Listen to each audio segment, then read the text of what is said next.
ফের বাংলাদেশে যুদ্ধজিগির। ঢাকায় সরকারি উদ্যোগে তরুণদের দেওয়া হচ্ছে অস্ত্র প্রশিক্ষণ। যুদ্ধের প্রস্তুতের হুঁশিয়ারি সে দেশের সেনা প্রধানের। আর একদিকে 168 জন বিদ্রোহী বিডিআর জওয়ান জেল থেকে মুক্তি পেয়েছেন। তরুণদের হাতে অস্ত্র, তাদের আগ্নেয়াস্ত্র চালানোর প্রশিক্ষণ দিচ্ছেন জওয়ানরা।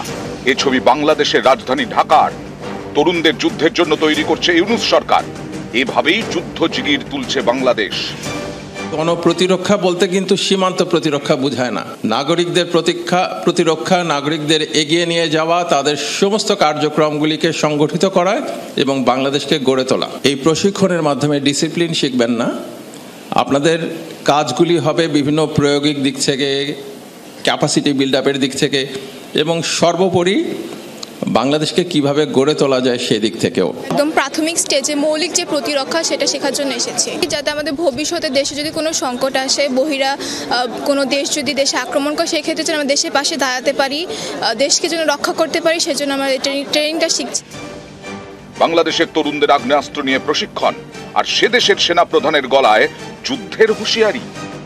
আমি কর্নেল অব দ্য রেজিমেন্ট হিসাবে ইস্ট বেঙ্গল রেজিমেন্টের আভিযানিক সক্ষমতা ও যুদ্ধ উপযুক্ততা বৃদ্ধির চলমান প্রক্রিয়াকে আরও বেগবান করব।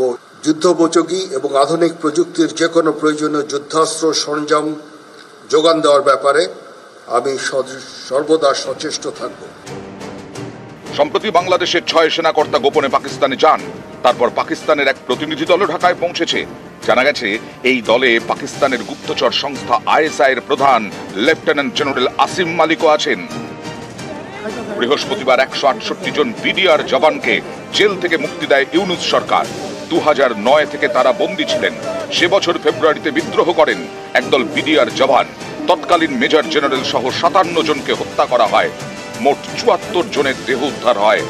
গত রবিবার সেই ঘটনায় অভিযুক্ত 168 জওয়ানের জামিন মেলে। নিউজ 18 বাংলা।